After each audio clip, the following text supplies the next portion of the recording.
Baik, saya akan bicara tentang Enso Modoki, salah satu bentuk anomali iklim yang terjadi di wilayah Indo-Pasifik. Ya.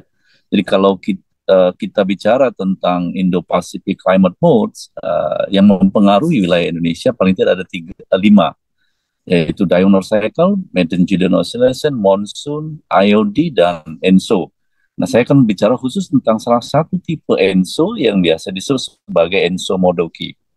Ya, kalau kita bicara tentang Indo-Pacific Climate Modes, berarti kita bicara tentang kondisi di Samudra Pasifik dan Samudra India. Climate-nya itu diregulasi oleh sirkulasi Walker. Dan kalau dalam kondisi normal, itu sirkulasi Walker di wilayah Indonesia, di atas wilayah Indonesia ada upward motion yang membawa air dari bawah, dari permukaan laut, permukaan bumi, ke atas sehingga potensi curah hujannya normal di wilayah Indonesia karena Walker circulation-nya ada rising-nya, upward motion-nya ada di wilayah Indonesia.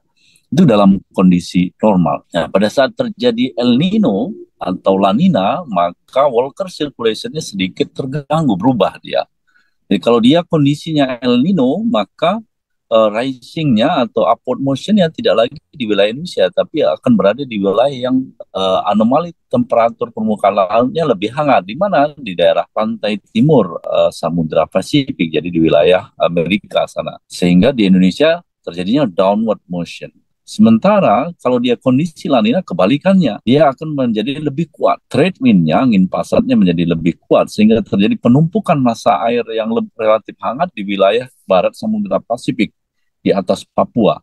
Nah, sehingga upward motion-nya akan lebih getting stronger, makin kuat lagi. Curah hujan di Indonesia akan semakin tinggi. Dampaknya apa terhadap fenomena El Nino La Nina terhadap curah hujan di Indonesia? Jadi El Nino itu sangat menggerus curah hujan di wilayah Indonesia yang puncaknya terjadi di bulan September, Oktober, November. Sementara La Nina itu surplus curah hujannya yang tinggi di bulan apa? Di bulan Juni, Juli, Agustus. Pada saat itu kita biasanya mengalami musim kemarau. Sehingga ketika terjadi La Nina, maka di musim kemarau kita dia biasanya sering disebut kemarau basah karena curah hujan yang masih relatif tinggi. Itu dalam kondisi ENSO yang normal. Nah, kemudian ada lagi namanya Enso Modoki. Enso Modoki itu biasa juga disebut sebagai Modoki. Walker circulation di Samudra Pasifiknya itu double. Jadi dia pada saat terjadi El Nino Modoki, rising-nya, upward motion-nya terjadi di Central Pacific. Sementara di Barat Pasifik dan di Timur Pasifik itu downward motion. Kebalikannya terjadi pada saat La Nina Modoki. La Nina Modoki dia downward motion-nya di tengah, di Central Pacific, upward motion-nya di atas wilayah Indonesia dan di wilayah Amerika. Itu yang membedakan. Kenapa bisa beda? Karena anomali temperatur permukaan lautnya polanya berbeda. Pada saat ENSO normal, ENSO konvensional dengan ENSO Modoki, beda pola temperatur permukaan lautnya. Bedanya di mana? Yang sebelah kiri ini ada yang tradisional El Nino atau tradisional La Nina. Jadi kalau dia tradisional atau konvensional, dia warmingnya pada saat ENSO, pada saat El Nino itu di Eastern Pacific. Di sini dia. Jadi pada saat El Nino yang konvensional ada di sini. Kalau dia Modoki itu di tengah-tengah sini. Nah, itu yang membedakannya. Nah, indeksnya, cara menghitung indeksnya pun beda. Pada saat El Nino biasanya kita gunakan Nino 3, Nino 3.4 dan lain sebagainya. Kalau Enso Modoki itu adalah pengurangan antara jadi SST anomali di wilayah A dikurang 0,5 SST anomali B dan 0,5 SST wilayah C. Sehingga dia dapatlah seperti ini bentuknya. Jadi selama tahun 1948 sampai dengan 2012 yang kami teliti itu ada 8 event El Nino konvensional, 11 event El Nino Modoki, kemudian ada 9 event La Nina konvensional, ada 6 event La Nina Modoki. Nah, apa impact-nya? Kalau El Nino Modoki, ya, jadi si surface temperature-nya pada saat El Nino Modoki itu tadi. Jadi dia di tradisional El Nino seperti ini bentuknya. Sentralnya ada di Eastern Pacific. Tapi pada saat Modoki, sentralnya ada di tengah-tengah Samudra Pasifik. Nah, dampaknya apa? dampaknya terhadap convergence zone-nya juga beda. Jadi pada saat El Nino konvensional tradisional itu terjadi divergence yang besar ya. Ya jadi divergennya, surface divergennya itu sangat beda sekali antara tradisional dan modoki. Pada saat tradisional itu divergen di wilayah Indonesia dan konvergennya di Timur Pasifik sini. Tapi pada saat dia modoki, dia relatif lebih lemah dibandingkan dengan tradisional. Nah, ini berdampak pada apa? Pada water circulation-nya. Jadi pada saat El Nino konvensional, water circulation-nya itu lebih kuat dibandingkan pada saat modoki. Nah, dibandingkan dengan modoki, dia relatif lebih lemah.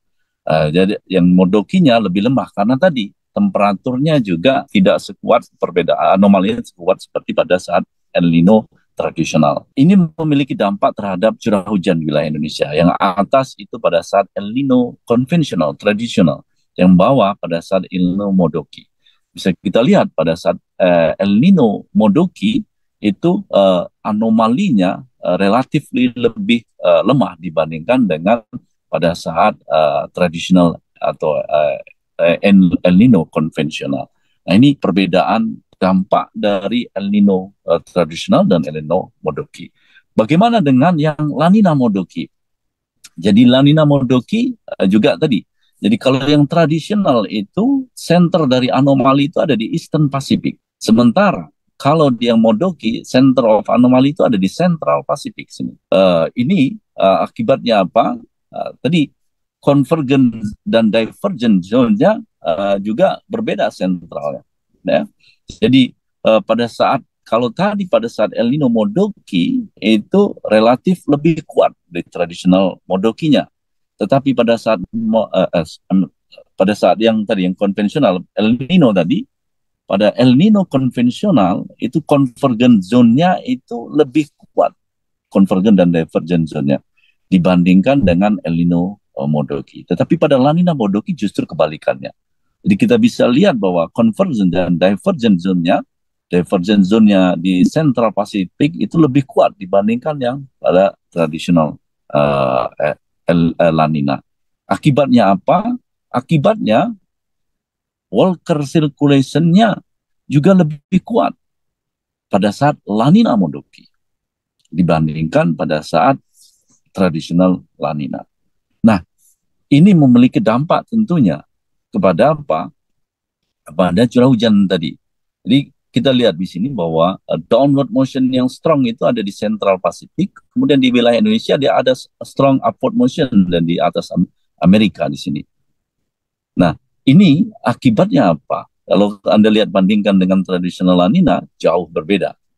Akibatnya adalah bahwa curah hujannya itu dampak terhadap curah hujannya juga beda. Kalau El Nino modoki itu yang tradisional itu lebih strong. Tetapi kalau yang La Nina modoki itu yang La Nina modokinya lebih strong. Terutama kapan? Terutama terjadi pada bulan-bulan Juni, Juli, Agustus. Ya, Anda bisa bandingkan yang kiri dengan kanan. Jadi curah hujannya jauh lebih tinggi pada saat La Nina modoki dibandingkan dengan konvensional La Nina. Pun demikian di bulan September, Oktober, November. Jadi La Nina modoki itu dapat menguatkan atau meningkatkan curah hujan, anomali curah hujan di bulan-bulan Juni, Juli, Agustus, dan September, Oktober, November dibandingkan dengan konvensional La Nina. Itu ya, jadi di perbedaannya itu, jadi di tradisional El Nino itu lebih kuat dampaknya terhadap curah hujan di Indonesia dibandingkan dengan El Nino modoki. Tetapi kalau yang La Nina modoki itu dampaknya lebih kuat dibandingkan dengan tradisional La Nina. Khususnya di bulan apa? Di bulan Juni, Juli, Agustus, dan September, Oktober, November. Saya kira itu mudah-mudahan lengkap. Terima kasih.